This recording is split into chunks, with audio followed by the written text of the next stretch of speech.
Vasco joga amanhã já pela Sul-Americana, um duelo direto contra o Lanús da Argentina pela liderança do Grupo G. Conversar com o Lucas de Sena. Fernando Diniz já assume o time nesse jogo, né, queridão? É isso, Escobar. Muito boa tarde para você, para todos os amigos e amigas que nos acompanham. Fernando Diniz estreia na segunda passagem dele como técnico do Vasco. Amanhã, a primeira passagem foi em 2021. O treinador desembarcou ontem no Rio, treinou o time hoje pela manhã e daqui a pouquinho, no meio da tarde, embarca com todo o elenco para Buenos Aires, na Argentina, onde amanhã à noite pega o Lanús nesse confronto direto para manter a esperança de classificação à próxima fase da Copa Sul-Americana.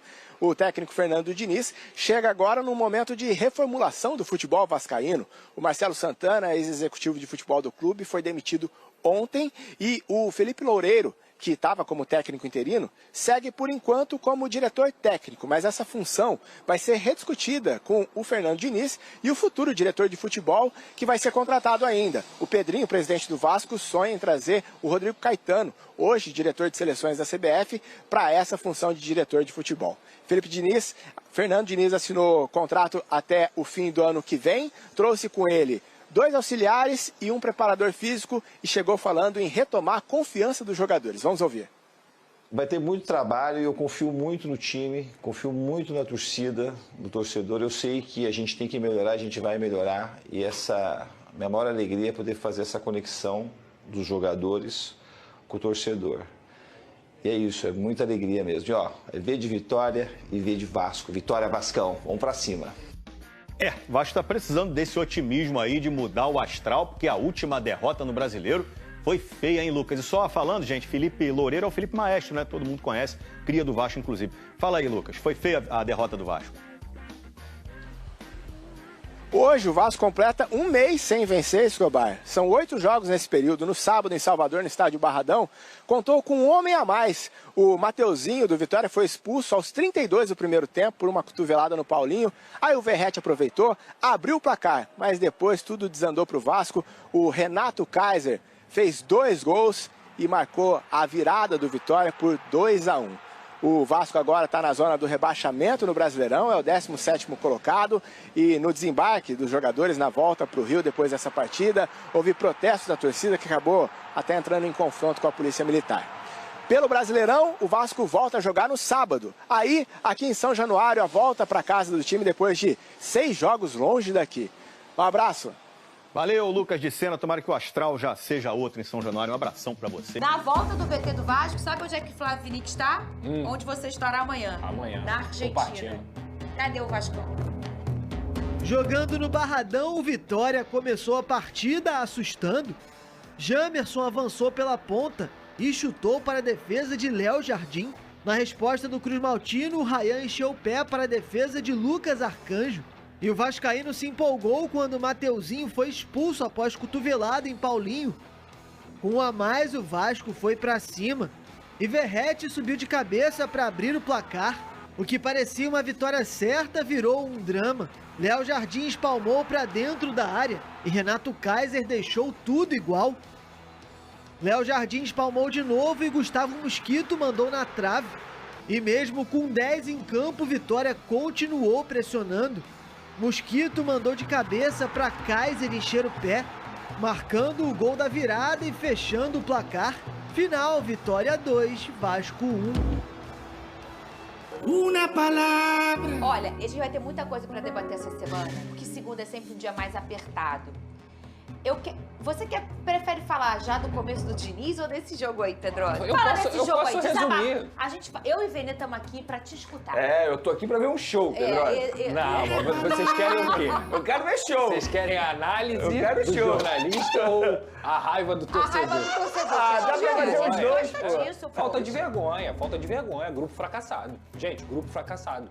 Tomar uma virada fora de casa com 1 a mais, com o Vitória, com todo o respeito, que é um time mediano, no máximo, podemos colocar assim, se toma uma vitória do Palmeiras, já é pra você ficar com raiva. Mas aí você pensa, é o Palmeiras. Agora, tomar uma virada do Vitória, com todo o respeito ao Vitória, que é uma equipe muito melhor treinada pelo Thiago Carpini, desculpa, gente, é falta de vergonha na cara. E é o que eu falei aqui, esse grupo tem uma veia de derrota, uma veia derrotista. Eu lembrei de você na hora. É óbvio, é um grupo fracassado. Assim. Eles têm medo de ganhar, Fernanda. Eles têm medo de ganhar. O Vasco é alérgico à vitória. É mais ou menos isso. É sério. Não é sacanagem, não. Tanto é que, se você for pegar o cenário da partida, é o seguinte, o Vasco começa o jogo, a bola fica com Vitória. 20, 25 minutos, jogando fora de casa, ok, sem problema. Sistema defensivo bem montado, Vitória não ameaçou tanto o Vasco. E aí acontece o que geralmente o Vasco faz com o adversário, que é o quê? Besteira. O Mateuzinho vai lá, dá uma cotovelada aleatória na cabeça do Paulinho e o Vasco ganha um presente aqui, Vascão.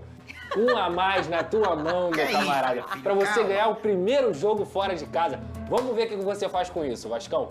Melhorou, o Paulinho jogou bem, o Esforza jogou bem, a equipe começou a ter... jogou bem, Jogou bem, apareceu, a equipe começou a ter um pouquinho mais de envolvência ali, principalmente após a expulsão.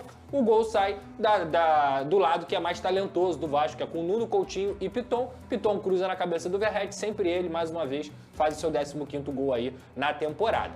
Show! Aí você fala, não é possível, gente. Pela primeira vez, eu acho que o Vascão vai aproveitar a oportunidade que o destino deu pra ele, um a mais, ok, volta pro intervalo, o Paulinho estava amarelado. Então, teoricamente, na cabeça de qualquer treinador, você não vai dar chance pro azar de perder a superioridade numérica. Então, se o Paulinho tá amarelado, você troca o Paulinho.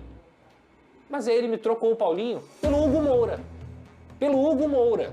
O Vasco estava precisando vencer o jogo. O Felipe poderia ter colocado o Tietê, poderia ter colocado o Adson, poderia ter colocado o Lloyd. Pra quê? Pra você encaixotar o Vitória, já que você tem mais espaço de superioridade numérica. O Diniz faz muito isso quando tem um jogador a mais. Ele tira zagueiro, ele coloca atacante e tudo mais. Pra quê? Pra você chegar ao segundo gol e se sentir confortável dentro da partida. Mas o Vasco não. O Vasco é alérgico à vitória. E o Felipe é o responsável por isso, porque ele colocou o Hugo Moura, o jogador que mais erra no ano do Vasco. Ele colocou pra conseguir fazer o segundo gol do Vitória, mas não era isso. Sabe o que o Felipe queria? Segurar 1 a 0, mesmo com 1 a mais. Aí o que o Thiago Carpini fez com ele, que ele é técnico de futebol? O Thiago Carpini é técnico. Ele fez isso aqui, ó. Engoliu o Felipe, que ele botou o Kaiser, que meteu 2 gols, e o Fábio, que é o ponta direita do Vitória, acabou com a defesa do Vasco. Somente em jogada de transição rápida. Toda hora o Fábio saía sozinho lá na ponta direita, força física. O Vasco sentiu logo depois o gol na bola aérea, um gol patético, inclusive. Se olhar o Jardim, ó, acorda, meu camarada, que você não é um problema do Vasco, mas novelinha pra renovar, atuação patética, atuação vergonhosa lá no Barradão, não sai na bola, quase entregou um gol pro Gustavo Mosquito, errou de novo no segundo gol. Então assim, vamos acordar, meu camarada, o Vasco é muito maior que você. Tudo que você tem hoje de cenário, de projeção, foi o Vasco que te deu. Você foi pra seleção brasileira por causa do Vasco, você hoje é conhecido como um grande goleiro no Brasil por causa do Vasco. Não quer renovar? Chega e fala que não quer renovar. Não vem com novelinha não, porque assim, a torcida do Vasco é muito grata a você, mas você também tem que ser muito grato ao Vasco. E já tem 3 meses que o seu empresário recebe proposta de renovação, dobrando o seu salário e você não responde. Aí agora que tá chegando perto da renovação automática, ele começa a responder. Atuação patética. Patética como tinha sido também, tomando gol de um moleque de 1,59 lá no jogo contra o Porto Cabede. Então assim, aí no segundo tempo, o time desmorona, porque esse é o Vasco. Tomou um gol de empate, depois tomou o segundo gol. Por quê? Porque parecia que o Vitória estava com a mais dentro de campo. Então assim, Felipe, o senhor não é técnico de futebol, desculpa. Não foi técnico no Confiança, não foi técnico no Volta Redonda, não foi técnico no Bangu e não pode ser técnico do Vasco. Ainda bem que o Fernando Diniz chegou, que agora o Vasco pelo menos treinador tem. Alguém acha que é coincidência? Que o Carille caiu e o Vasco começou a ter vexame? Porque assim, antes jogava mal, mas os resultados estavam dentro do ok, dentro do esperado. O Vasco até tinha uma posição legal. Exatamente. Agora não tem técnico, o que acontece? Só vexame. Então assim, ainda bem que o Fernando Diniz chegou, porque, repito, o trabalho que esse cara vai ter, mental, físico, técnico, em todos os aspectos, talvez seja o trabalho mais desafiador da carreira dele. Porque o Vasco hoje é um clube que não tem nada, nem vergonha na cara. Vini, eu fico triste quando o Vasco... Mas vai descer, vai descer. Tem um motivo pessoal também, sua casa fica estremecida, Sim, fica estremecida. Ele, na minha casa, o que ele fez? Bebeu pra esquecer. Olha que coisa. Calma, Moreno! Aí, sabe o que acontece? Mas eu amo esse skin dele. Ué. Ele vai ficando... Aí a cabeça dele vai ficando... Ó, eu particularmente, segue o baile. Não segue não. As coisas vão mudar. As coisas vão mudar. Nada de cair. A informação que eu recebi você hoje... falou segue o quê? Segue o baile. Não, o baile foi adiado novamente. Voltem para suas casas. Para com isso. Eles colocam isso aqui pra eu ler? Parece que fui eu, Venê. Não dá. Não fui eu. Não foi você. Ô, Foi Flavinho. você, Fernanda. Deixa eu falar uma coisa contigo, Flavinho. O nosso amigo tá nervoso. Ih, leva casaco, hein? Calma, Moreno, calma! Leva casaco Ó, com você. SBT, providenciei meu casaco. Eu não tenho casaco da SBT, não. Ó, já ouviram, né? Leva casaco, porque o Flavinho tá de casaco. Flavinho, conta pra gente onde você tá. Você tava ouvindo ele desabafar aí. Ele tá, olha... Amanhã, não sei se vocês vão almoçar junto, mas é melhor você se preparar, Flavinho. Boa tarde pra você. Boa tarde, Fernanda, Vini, Pedrosa, boa tarde para todo mundo. Fiquei até sensibilizado com esse depoimento aí do Pedrosa, tá revoltado, tá atacado com essa fase do Vasco. Mas quem sabe aqui, nesse estádio, La Fortaleza, o estádio do Lanús, onde o Vasco enfrenta a equipe argentina amanhã aqui na Grande Buenos Aires, quem sabe não... Pode ser um marco, né? Um divisor de águas, e o Vasco começa essa caminhada com Fernando Diniz, virando essa página esquisita desse momento turbulento e, quem sabe, chega ali, encosta no Lanús, na classificação do Grupo G da Sul-Americana, e pode ser o início de uma nova fase. Deixa eu mostrar, bem aqui atrás é onde o Fernando Diniz vai ficar sentado. Na estreia dele, né, nessa volta ao Vasco, a estreia dele, ou reestreia, 4 anos depois, o Diniz vai ficar aqui. Ele não é muito de ficar sentado, não, ele fica agitado lá na beira do campo. Mas os reservas vão ficar aqui, esse aqui vai ser o banco do Vasco, no estádio La Fortaleza. O nome oficial está ali escrito em cima, estádio Cidade de Lanús, Nestor Dias Pérez. Vamos dar aquela passeada bacana pelo estádio, que eu sempre gosto de fazer, né, Fernando? Eu sei que você gosta também de ouvir histórias do estádio, saber do clima, porque passando o primeiro clima, que você falou de frio. Ô, Pedrosa, tem que trazer casaco, sim, 17 graus aqui, 1h da tarde, 17 graus, um frio danado pro Carioca, um vento gelado e a expectativa na hora do jogo em torno de 14 graus. Olha, o estádio tem capacidade para 45 mil pessoas, foi inaugurado em 1929, um amistoso entre Lanús e Boca Juniors, vencido pelo Lanús. O Lanús é um clube antigo, fundado em 1915, um tempo antes da inauguração desse estádio. A gente vê que o gramado tem boas condições. Tem um amigo ali, o Cebola consegue mostrar? O amigo aparando ali, foi só a gente falar, ele desligou a máquina, olha só, ele aparou, ele tá ali, catando ali a grama cortada. Eu dou uma nota, aparentemente, a gente sempre tem a conclusão de como está o estado do gramado na hora que a bola rola, que a gente tem essa certeza, mas olhando, pouquíssimas falhas, daria uma nota 8 para esse campo. O estádio não vai ser, o campo não vai ser problema não, olha lá, o cara tá aparando a grama, deixando tudo certinho para a bola rolar amanhã. Transmissão do SBT, 9h30 da noite, a partir de 9h15, 9h30 da noite a bola rola para Lanús e Vasco. Ele está deixando a grama ali aparadinha. O Lanús também não vem de um bom resultado. Ele foi eliminado do torneio Apertura, tipo um primeiro turno do Campeonato Argentino. Mas ele, acho que caiu até de cabeça erguida conversando aqui com o pessoal, porque pegou o Boca Juniors, são 2 grupos do Campeonato Argentino, ele ficou em 7º, pegou o segundo colocado, o Boca, empatou 0-0 na Bomboneira e acabou perdendo na disputa de pênaltis, para a gente ter uma ideia da força do Lanús, né? Arrancou um empate com o Boca e só foi eliminado nos pênaltis. O que a gente pode falar aqui da situação? Conversando com o pessoal da Comebol, a expectativa de 400 a 500 torcedores do Vasco. E do Lanús, a expectativa é que o estádio receba aí cerca de 15 mil torcedores, não é a lotação, como eu passei, a lotação, capacidade máxima de 45 mil, expectativa de um público de 15 mil pessoas. A situação do Lanús é bem tranquila. Na Sul-Americana, no Grupo G, né, o Lanús é o líder com 8 pontos, o Vasco tem 5. A gente lembra que só o primeiro colocado consegue a classificação direta para a fase seguinte, o segundo tem que disputar uma repescagem com uma equipe vinda da Libertadores. Para o Vasco chegar à liderança, está complicada essa situação. São 3 pontos, mas tem uma diferença grande do saldo. Então o Vasco precisa vencer amanhã por 3-0 para assumir essa liderança, não deixar para a última rodada. O Vasco joga contra o Melgar na última rodada em São Januário, só que o Lanús recebe o Porto Cabédio aqui nessa última rodada, então é importante o Vasco vencer. Tá difícil chegar a essa primeira colocação, mas boa chance para o Vasco ficar em segundo e tentar passar de fase pela repescagem. A gente está vendo o pessoal da Comebol trabalhando por aqui, aí tem um... Deixa eu sair aqui pro Cebola mostrar. O pessoal está fazendo os últimos ajustes, andando, a gente já viu ajeitando as placas de publicidade, e a gente está vendo também o pessoal da máquina ali, o cara ajeitando o gramado, deixando tudo batidinho. Vamos falar um pouquinho da história, mostra ali, que eu achei interessante, lá em cima. tem as taças, os desenhos, né, das principais conquistas do Lanús. Em 96 o Lanús foi campeão da Comebol antiga, sul-americana, a gente pode colocar assim. 2007 campeão argentino, 2013 ganhou a Copa Sul-Americana e tem outro campeonato argentino em 16, Supercopa. E talvez uma das grandes, não foi uma conquista, não foi um título, mas eles falam com orgulho, lembram bem que o Lanús foi vice-campeão da Libertadores em 2017, quando perdeu aquela decisão para o Grêmio. Então a expectativa aqui dos argentinos é de que o Lanús vai conseguir essa liderança. Claro que eles estão confiantes pela situação, apesar da eliminação no campeonato argentino, vão chegar na primeira colocação, mas a gente fica, claro, na torcida para o Vasco vencer. Será que o Diniz começa essa caminhada, estreia uma vitória, quem sabe, por 3-0, o Vasco pega essa liderança do Lanús no Grupo G?